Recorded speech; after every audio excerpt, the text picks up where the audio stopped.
Hi everyone, welcome back to the Foyt Health and Wellbeing Podcast. It's great to have you here again. Today we're chatting to another one of our Foyt members about their practice and what they do and how they help people as they go through their daily lives and the journey experience of parenthood.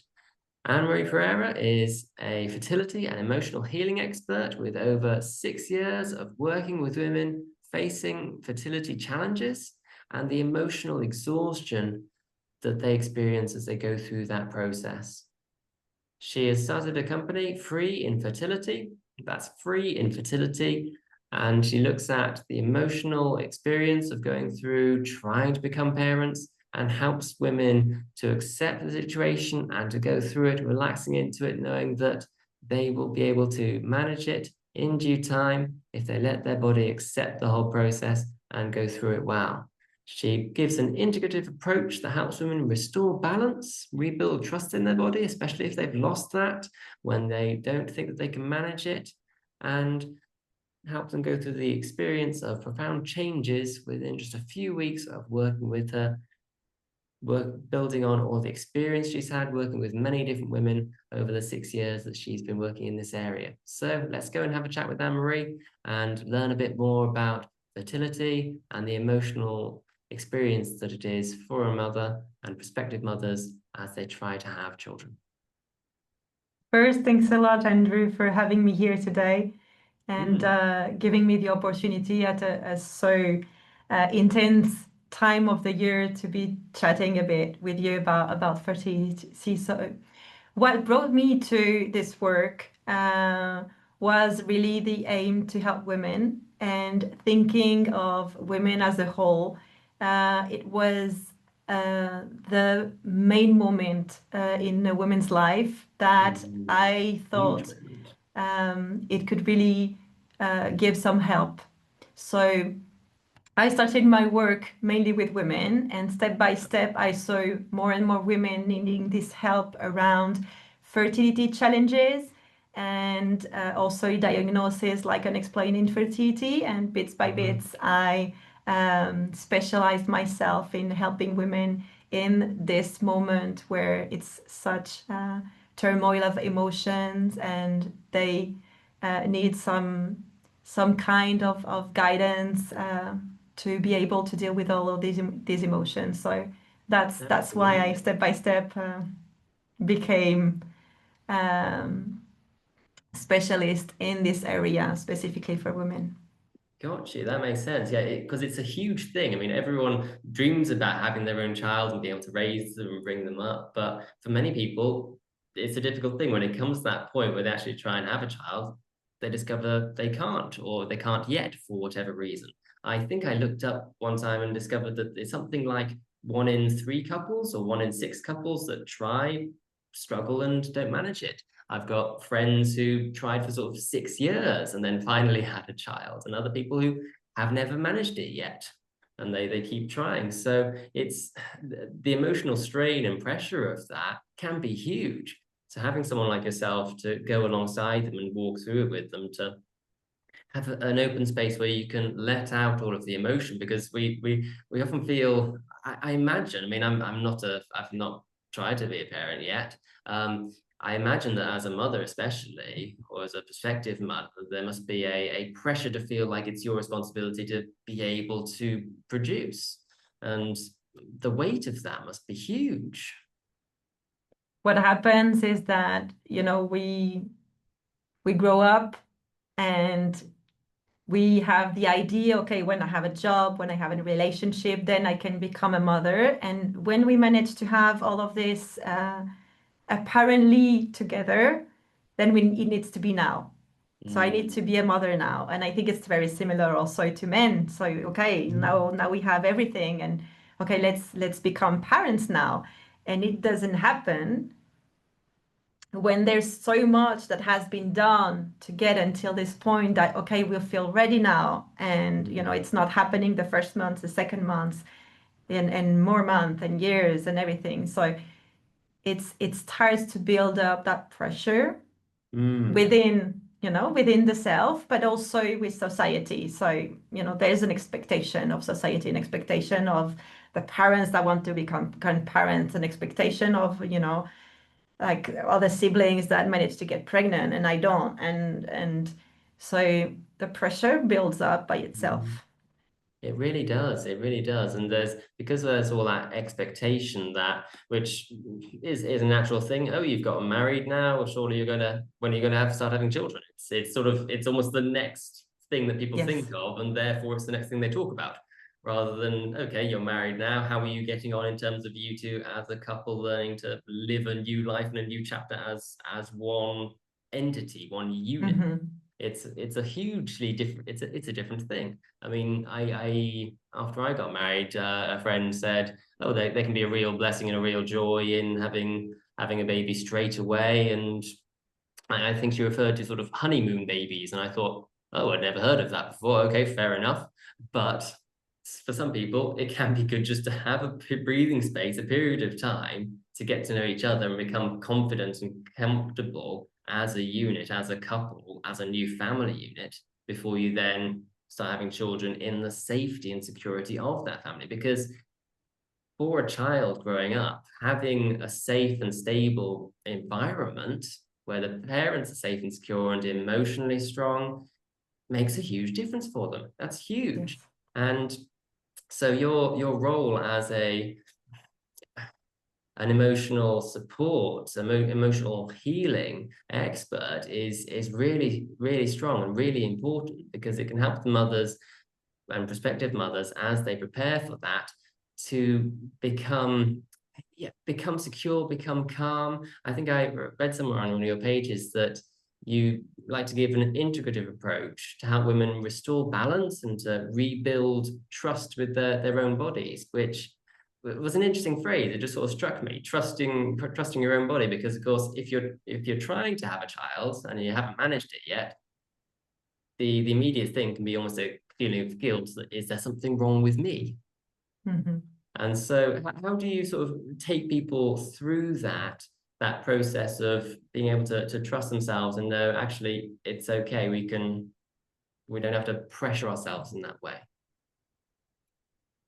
So first, I really like what you said, really thinking about what's important for you and not that pressure of society with regards to having kids, which many people don't ask themselves. They just act as, as society tells. So I find it very It's interesting. what's expected, so it's what I have to do. Exactly.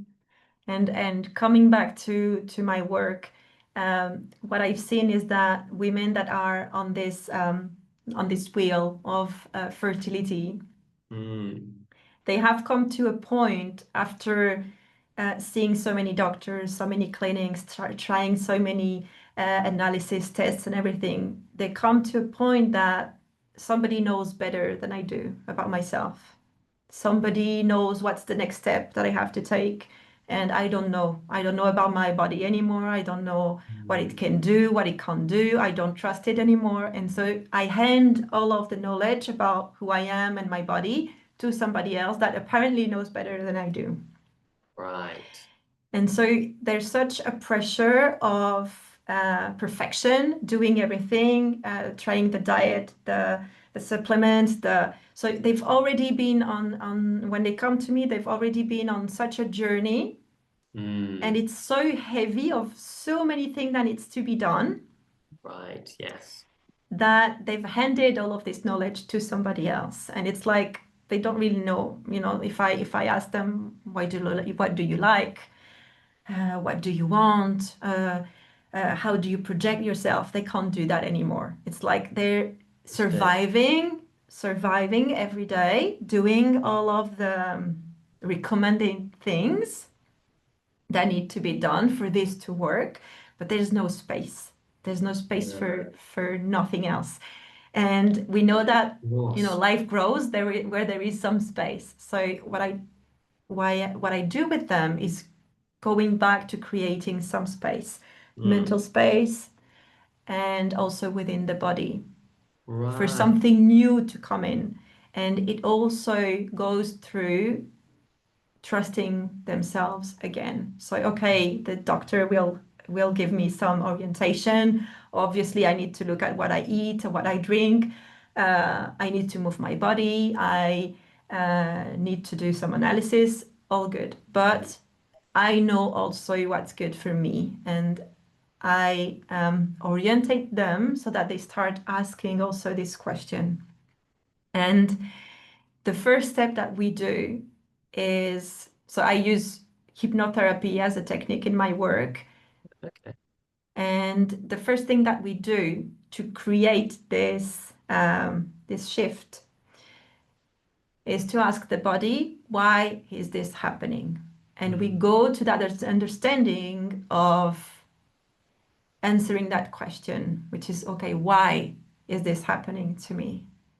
And we look at their story.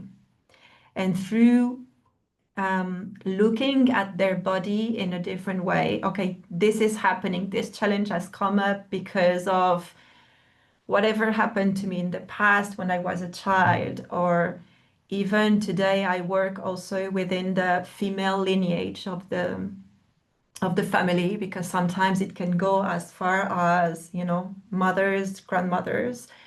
We look at really understanding why this is happening to me. Yeah. And when I start to understand, you know, why my body has been reacting like that, is it protecting me from something?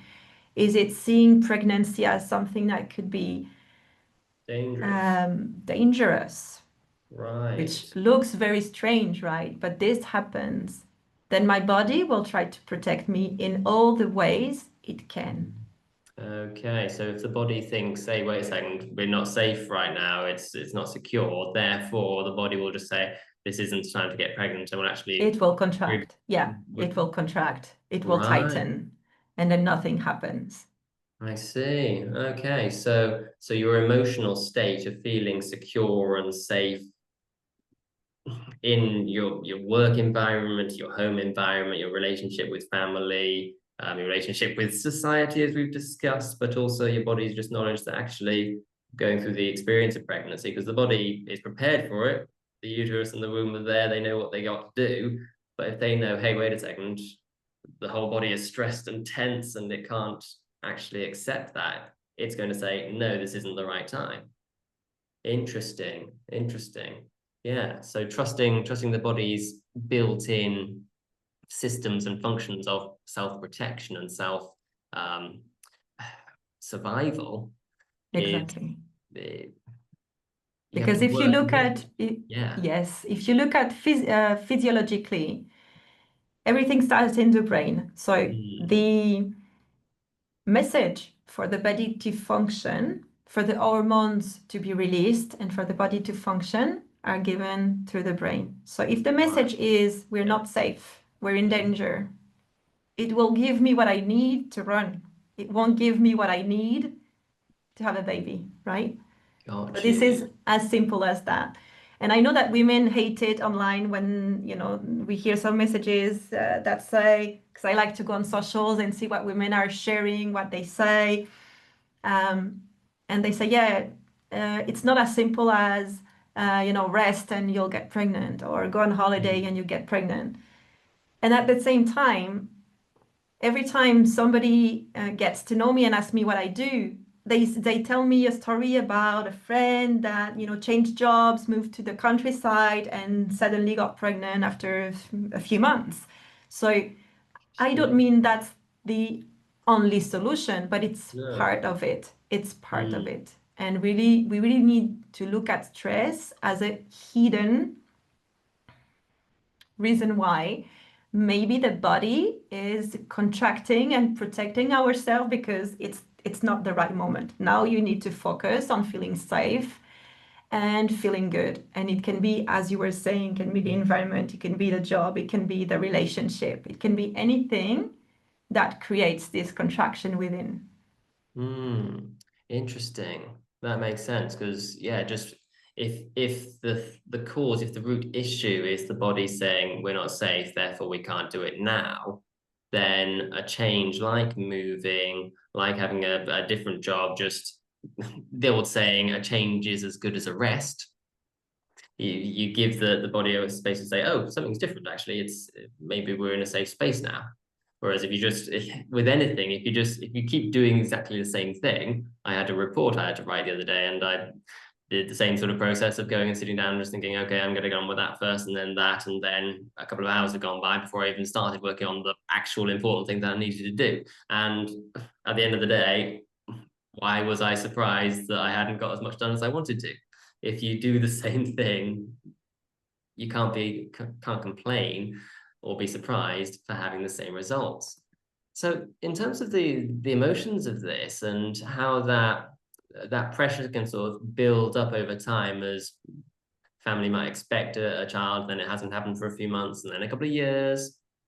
How does that sort of vary and change over time? And could it vary sort of throughout the year? I mean, we're in autumn now, so with the pressures of feeling that you're expected to do something and you haven't managed it, and therefore maybe you failed, how does that change throughout the year, and how do you work with people as they go through it over the months?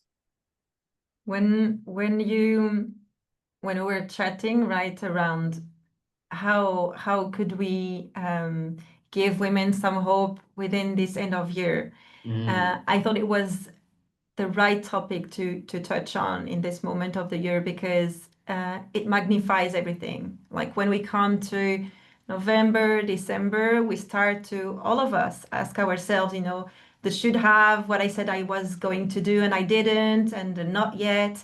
And it's like this invisible clock counting down, and we start to compare ourselves, to measure, and obviously to feel behind. And in fertility, it's even more present, because it's another year that the couple was hoping, wishing, waiting, praying. And each month feels like a test, right? Women are made of cycles, monthly cycles of renewal and release. But then the end of the year brings this even greater pressure. Interesting. So when you look at nature, it also has this cycle, right? But the end of your year usually brings that. And as human beings, we tend to be more easily negative than positive. So at the end of the year, we usually look at what didn't happen more than what actually did happen. So it's very important to look at this end of the year and try to reframe a bit and look at it in different eyes, not so much around, what didn't happen, but also, okay, what have I learned? What did I do different this year? And try to bring less pressure, but also looking at, what will I do different next year? Because this year I gained some understanding. I looked at myself differently. I learned new things. So that's something that's important that we do, this reframing of the end of the year. Absolutely. Yeah. I mean, I've only ever thought of the changes of the months and going one year to the next in terms of I'm going to set these goals for the next year. And I always think of that in terms of life goals, of getting the next job promotion or going traveling or whatever it might be. But for the woman, for the mother, and wanting to be a mother, working through how she has tried all year to have a child and perhaps not succeeded yet. That coming up at the end of the year, that had not struck me before. I just sort of assumed, okay, it's a thing that's sort of there, but actually pressures wax and wane like the cycles of the moon. It flows, the ocean comes in and it goes out, and some days you will feel that pressure a lot more strongly and feel the desire to have the child a lot more strongly, and some days you'll be okay, not yet, we can wait for it. And yeah, so helping those little steps of thinking, actually, let's reframe it, let's look at the positives, just stop and have almost a little mantra to say to yourself at the end of the day or the end of the week, that it's okay. My body is a wonderful thing. I can carry on. My family loves me and they support me regardless of whether I've managed to have a child yet or not.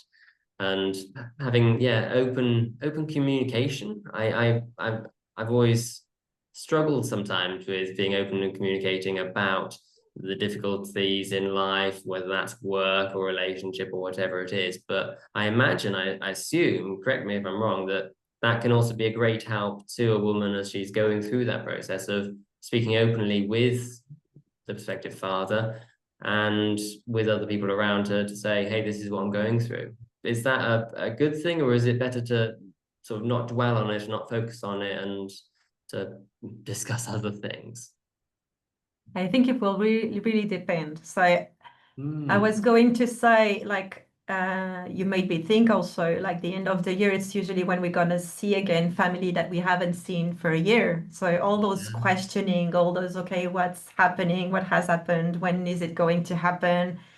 You know, are you thinking having kids? Or sometimes like when is the second coming? And the person is going through secondary infertility, which is when the second pregnancy is not happening, when the first one did happen very well.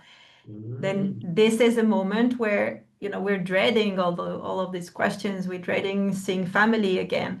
So coming to your question, I'd say it really depends on the people you have surrounding yourself. So Right.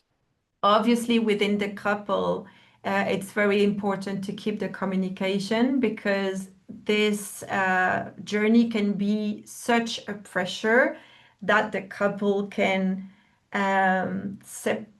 it's not the word, and the word is not coming. They It's not feel the separate, strain. but yes, It exactly. It's pulls. like, because we live this in a very different way, women and men. Men usually close off. Women, you know, there's so many groups of women speaking online, which can be positive, but not so much. I see so many like negative things online. We need to be careful as well. Absolutely. But women open, they speak. Men tend to close off. So it's very important within the couple to find a way of keeping the communication going. This is very important. Absolutely. With Yeah. regards to speaking to family and people surrounding us, we need to really be careful. When we are in those moments where we feel more vulnerable, then it's very important to be with attention to who you speak to, where you go, you know, the places you go to, the movies you watch, the music you listen to.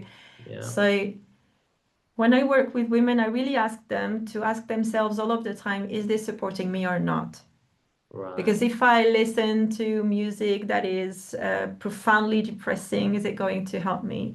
If I start watching movie where, you know, I start feeling my heart race and you know my breasts start to feel strange and everything, we really need to be aware of whatever conversation we can, you know, be in, and we start to feel strange, be really aware of, is this helping me or not? Because we're in a very vulnerable moment. So uh, it won't help all of the time to really be open with the family, because you will hear things that, you know, may not really help you on your journey. So it's really like, okay, only speak to the people that you know will have a positive impact on you. Yeah. So I would say Which, that. yeah, which is not necessarily the fault of the person you're speaking to. Some people are just Yes. better at listening than others. Some people, and I suppose the advice to the family member, to the friend or family member of the person who's not had the baby yet, is to listen rather than to talk. When you're going through this, I mean, you've mentioned so many different ways you get advice from doctors and practitioners and people here, there, and everywhere, and grandmothers and parents and your partner's parents and so on and so forth. And advice keep coming your way. Very nice, very helpful. Thank you. But there's only so many different things you can try, so many different ways you can help your body to prepare for it. So the advice for the family members around them is to just listen and not I necessarily be another source of advice. Because I understand what you mean, and it's valid. But at the same time, I feel like I see so many things on social that say, okay, what to say to a couple that's going through and explaining infertility. list of all the things that you should never say to, your friend going through. But it's like, okay, I'm going to try, and again, I'm going to try and control everything that's outside of me. So I'm going to control what my husband says, and I'm going to try and control what my parents say. And it's like, you can never control, like you can't even control what your wife is going to tell you. And sometimes you will say something that will trigger you. And this happens in my house as well. So we really need to work on ourselves and become so understanding of ourselves and connected to ourselves that we can manage to understand that the other will, 90% of the time won't say what I'm expecting them to say. So I need to create that understanding and that strength within me that whatever they say, it can make me breathe deep, but it's not going to shake me so much as before. So it's really about the woman looking at herself and understanding herself, understanding why she's on this journey, and creating this inner strength that whatever happens on the outside, I know who I am, I know what I want, I know what's important for me, because other than that, we'll spend the time creating lists of what to say, what not to say, in order to try and control other people when you can never do that, right? Because at that point, once you've got a list of things, I mean, I had a list of questions to ask you today, and a conversation isn't a shopping list.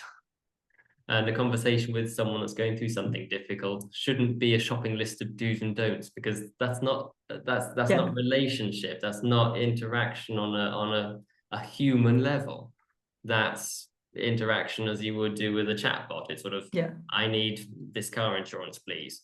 Okay, do you have this kind of car? That's not human interaction. And so, being open and giving grace both to the person struggling with the fertility and the person listening to them and chatting to them, to know that there's strain and pressure on both parties, because they're going through the pressure of, I want this and I haven't managed it, and they're going through the pressure of, my friend's got this issue and I want to help them, but I don't want to do the wrong thing.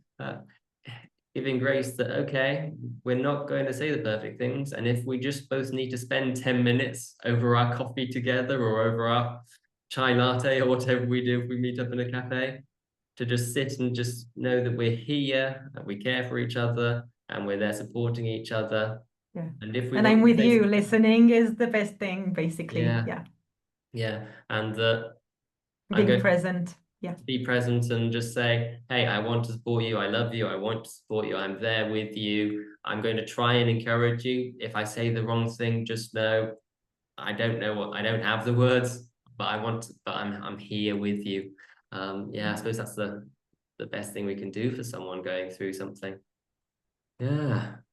Wow, I feel like we could talk on and on about this, but thank you so much, Anne-Marie, for your words of wisdom and experience, having taken so many people through this over the last years that you've been working in the areas of fertility and the emotional work behind that. I believe you've given us an offer for our Foyt members to, if they're going through something like this, to have an emotional fertility diagnosis session. So how would someone get in touch with you to get at this gentle one-to-one exploration of understanding what's holding their bodies back and having a discussion with you as to what the emotional block might be, or how they can uncover why it's happening and what the body is trying to protect them from? And so how can they get in touch with you to find out more and see if you can help them on their journey with the emotional stresses and strains of fertility? So maybe I will leave my email. What do you think? Do you think it's the best way? Yeah. So it's Anne-Marie at freeinfertility.com, Anne-Marie at freeinfertility.com. And the intention of this diagnosis will be for us to have a chat over 60 minutes, understand your story, understand where you're coming from, what you've tried. And through our conversation, we will try and identify where this might be coming from and why your body is acting this way. And the intention will be to really look at your story and helping you see your story and yourself with different eyes. And I will come with examples of what I've been seeing over the 6 years that I've been working with women on this path, so that we can identify what might be happening and have a few simple steps that you can take to get different results on your journey. So that's the intention for Foyt members that will get in touch.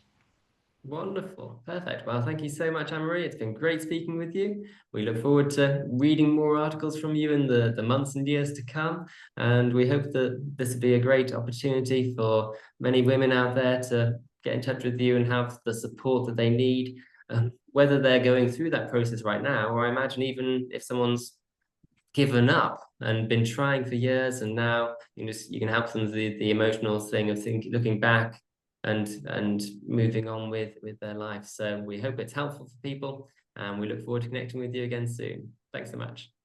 Thank you for the opportunity, Andrew. Okay, bye now.